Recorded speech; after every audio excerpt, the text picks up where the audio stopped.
Hello, this is Uncle Jim. In a previous video, I had a question from Tex I Can, and hopefully I can answer it the best I can on 44 Magnum bullet molds, which one to get. So I'll try and help you out the best I can.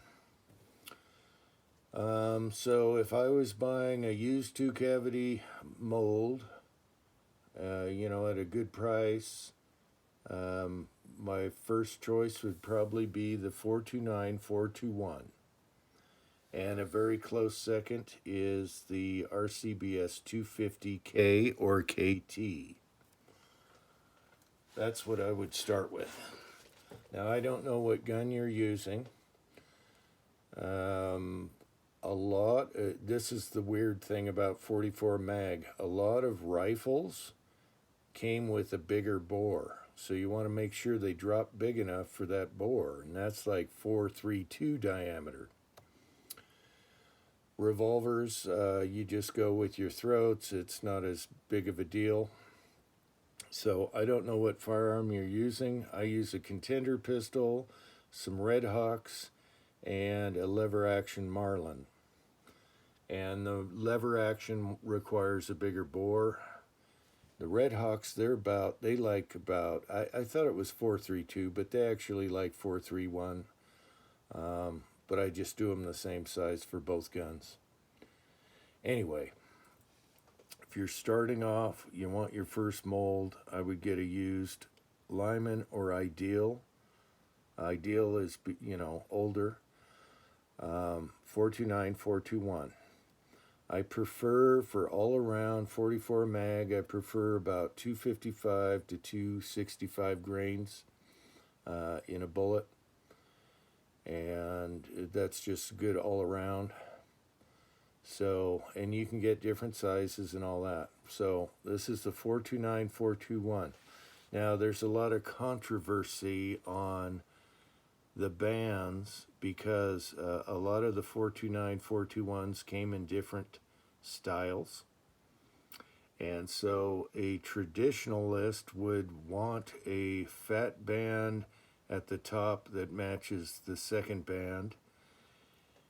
I found that to be a wives' tale, really, personally, because this is one of the most accurate bullets I've ever shot, and it has the skinnier band at the top.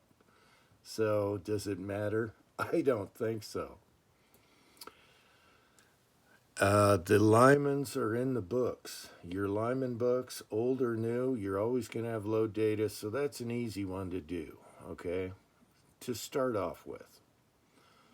All right, here's the 429-244, and the only difference is it has a gas check cut, so you'd have to buy gas checks. This one has the same size bands, okay? Does it matter? No.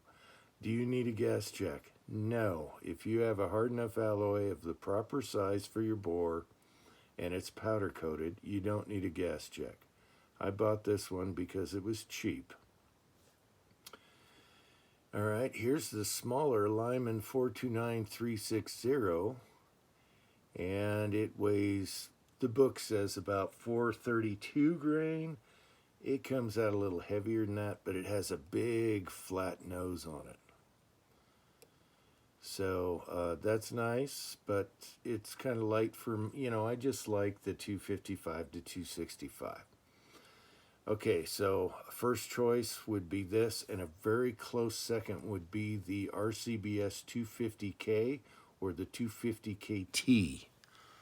They also make a 240 or 245, but I prefer the 250.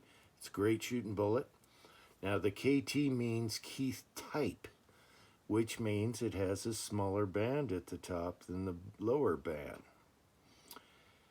The K is more traditional, so either one is going to be fine. This is a great shooting bullet, even though it's not traditional.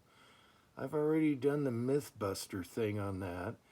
Did Keith shoot lever actions and contenders and all that? No, he shot revolvers.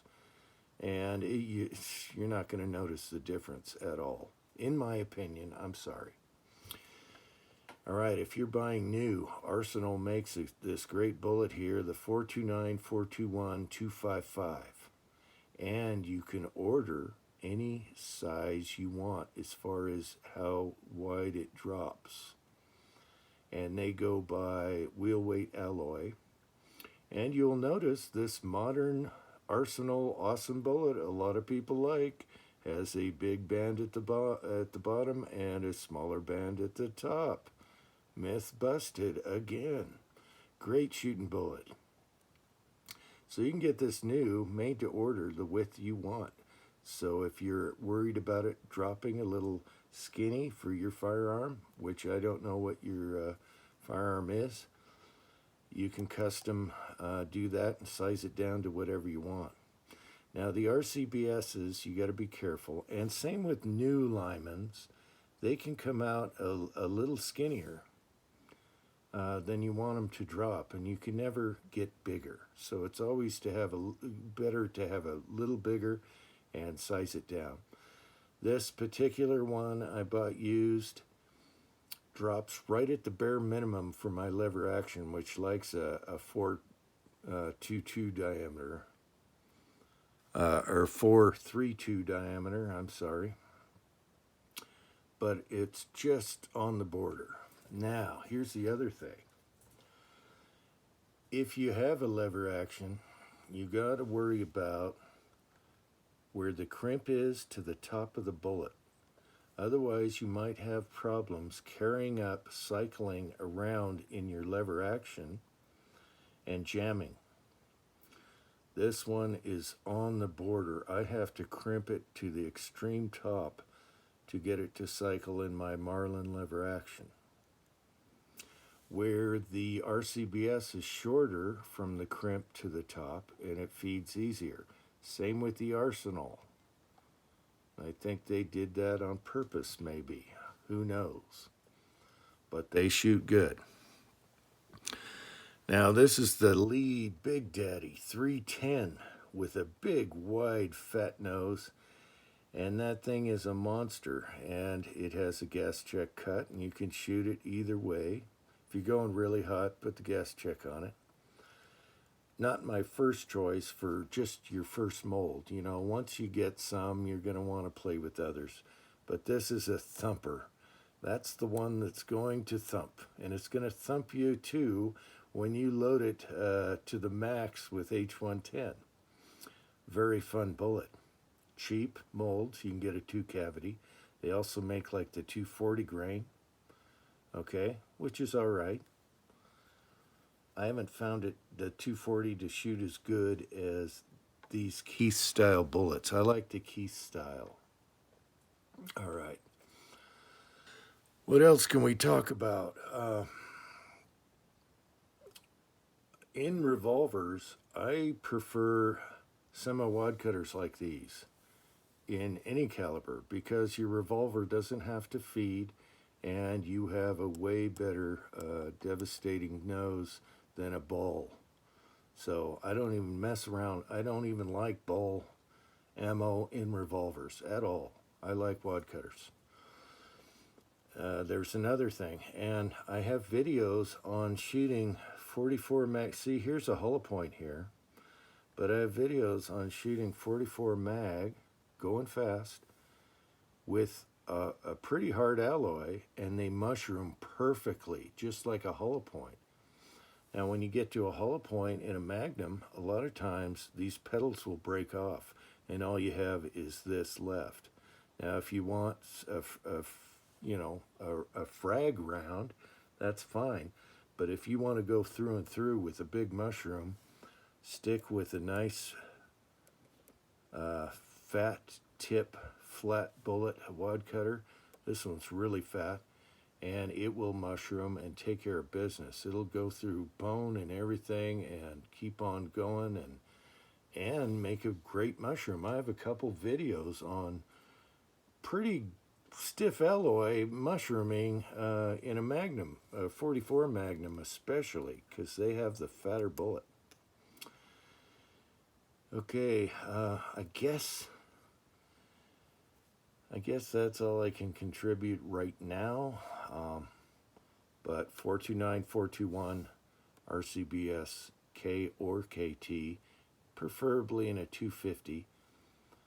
Arsenal, if you want to buy new and have a really nice mold, they make awesome brass molds. Cranky. Anyway, so there you go. You can make this to order. This one you got to worry about a little bit if you want a little fatter bullet. These are okay. They come out just enough for if you need a wider bullet for a rifle. Now I heard that the Henrys, their bore diameter is a little smaller these days.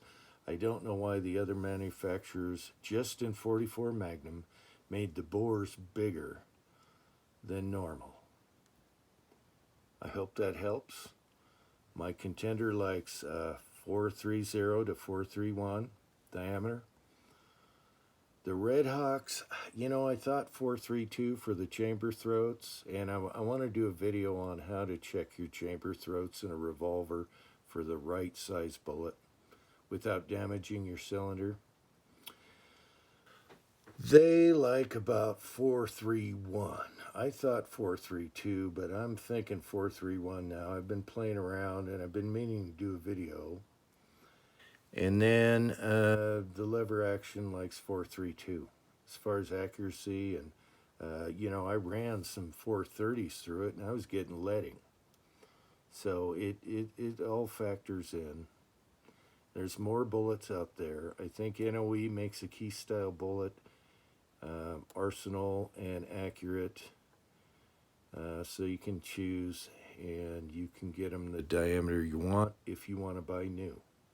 On the cheap, you get a 2-cavity Lyman or an RCBS. The Lymans are going to be in the manual, old and new, so you know immediately what to start off with low data, but it's not really a big deal with 44 Magnum.